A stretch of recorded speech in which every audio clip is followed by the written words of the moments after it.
Hi friends, welcome back to my YouTube channel.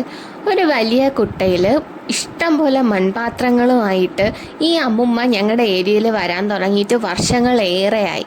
ഓരോ വീട്ടിലും മൺപാത്രങ്ങൾ എത്തിക്കാൻ ഈ അമ്മുമ്മ മറക്കാറില്ല. ഇപ്പം തന്നെ കണ്ടില്ലേ, എല്ലാ മൺപാത്രങ്ങളും എടുത്തിടുന്നുണ്ട്. ജീവിക്കാൻ വേണ്ടി 5-ാം വയസ്സിൽ തുടങ്ങിയതാണ് ഈ ചുമടെടുപ്പ്. 75-ാം വയസ്സിലും അത് തുടർന്നുകൊണ്ടേയിരിക്കുന്നു. ഈ അമ്മുമ്മയ്ക്കും ഒരു ചരിത്രം പറയാനുണ്ട്. അതെ, വേളാർകുടിയുടെ ചരിത്രം. തിരുവനന്തപുരം ആറ്റിങ്ങലിലെ വേളാർകുടിയുടെ ചരിത്രം. ക്ഷമിക്കണം, ഇപ്പോൾ വേളാർകുടിയില്ല, പകരം SN നഗറാണുള്ളത്.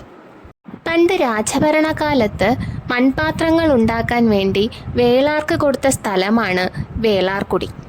തമിഴ്നാട്ടിൽ മൺപാത്രങ്ങൾ ഉണ്ടാക്കുന്ന കുലത്തെ പറയുന്ന പേരാണ് വേളാർ. പ്രസിദ്ധമായ വേളാർകുടി നാമാവിശേഷമാവാൻ കാരണം എന്താണെന്ന് ഈ അമ്മുമ്മയോട് തന്നെ ചോദിക്കാം.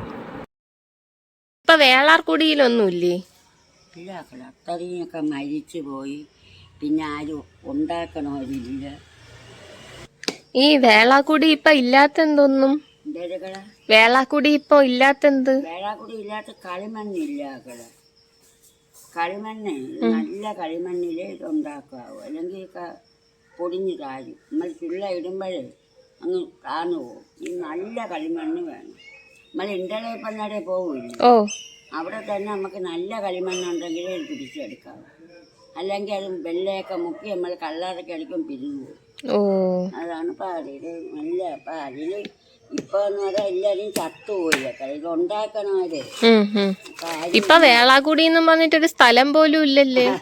ഇപ്പൊ അവിടുത്തെ പേര് വേറെ അതെന്ത്? അതൊക്കെ എല്ലാരും ഒക്കെ അതിലുള്ളവര് കലയൊക്കെ ഉണ്ടാക്കണവരൊക്കെ പോയൊക്കെ. എങ്ങോട്ട് പോയാ? മരിച്ചു പോയി. അവരെ മക്കളൊന്നും ഉണ്ടാക്കൂലേ? മക്കളൊന്നും ഉണ്ടാക്കും. അവരൊക്കെ പഠിത്തക്കാര്. ആള് തമിഴ്നാട്ടിൽ പറയുന്നെന്തേരണെന്ന്, കളിമണ്ണിൽ ഉപയോഗിച്ചാൽ അവരുടെ മക്കളെ ജീവിതം കിട്ടൂല. അവർ പഠിപ്പിക്കുമ്പോൾ അവരതിൻ്റെ എഞ്ചിനീയർ ഇവരൊക്കെയാണ് പഠിപ്പിക്കണം. അതൊക്കെ പറച്ചിലുകൾ ഇതാണ്. അല്ല, അപ്പൊ വേളാകുടിയിലും ഇത് തന്നെ? വേളാകുടിയിൽ എല്ലാവരും ഒക്കെ ഇതായി. പിന്നെ ഇപ്പൊ നമ്മളെ പോലെ ചുമന്ന് വിൽക്കണവരേ ഉള്ളൂ മക്കളെ. മുമ്പ് കൊട്ട നിറയെ കൊണ്ടുവരുമായിരുന്നല്ലേ? മുമ്പേ കിട്ടിയാൽ കൊണ്ടുവരും മക്കളെ. അത് നടന്നാണ് വരുന്നത്. നമ്മളെ കൊണ്ട് പറ്റൂല. ഒന്നാമത് വണ്ടി മോട്ടാറ്.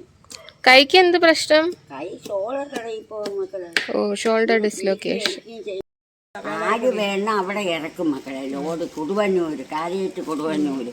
നമ്മൾ ഇവിടുന്ന് നമ്മൾ ആട്ടോ പിടിച്ച് പോയി. വലിയ ആപ്പയുണ്ടല്ലോ, അതിൽ 20,000 രൂപയ്ക്ക് 25,000 രൂപയ്ക്ക് കൊണ്ടുവന്നു വീട്ടിൽ കൊണ്ടിട്ടിട്ട് അവിടെ നിന്ന് കുറേശ്ശ കൊണ്ടുപോയി. മൺപാത്രങ്ങൾ വാങ്ങിക്കാനായിട്ട് വേളാർകുടി തലയ്ക്ക് പല സ്ഥലത്ത് നിന്നും ആൾക്കാർ വരുമായിരുന്നു. എന്നാൽ ഇപ്പോൾ വേളാർകുടി തന്നെ ഇല്ല. അതുപോലെ തന്നെ അവിടെയുള്ളവർ ഇറക്കുമതിയെയാണ് ആശ്രയിക്കുന്നത്. കഴിഞ്ഞ മാസം ജൂലൈ 3 കേരള കൗമുദി ദിനപത്രത്തിൽ ഒരു വാർത്ത വേളാർകുടിയെക്കുറിച്ച് വന്നിരുന്നു.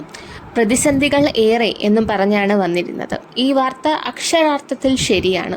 ഇപ്പോൾ പ്രതിസന്ധികൾ കാരണമോ ചെയ്യാൻ ആളില്ലാത്തത് കാരണമോ ഒരു ചരിത്രം നാമാവശേഷമാവുന്നത് നാം കാണുന്നു. ഞങ്ങളും വാങ്ങി 2 ചട്ടി. ആ നടന്നു പോകുന്നത് ഒരു പ്രസിദ്ധ ചരിത്രത്തിലെ അവസാന കണ്ണികളിൽ ഒരാളാണെന്ന് പറഞ്ഞാൽ തെറ്റില്ല. വീഡിയോസ് ഇഷ്ടപ്പെടുന്നുണ്ടെങ്കിൽ ലൈക്ക് ചെയ്യുക, സബ്സ്ക്രൈബ് ചെയ്യുക, ഷെയർ ചെയ്യുക. Thank you for watching.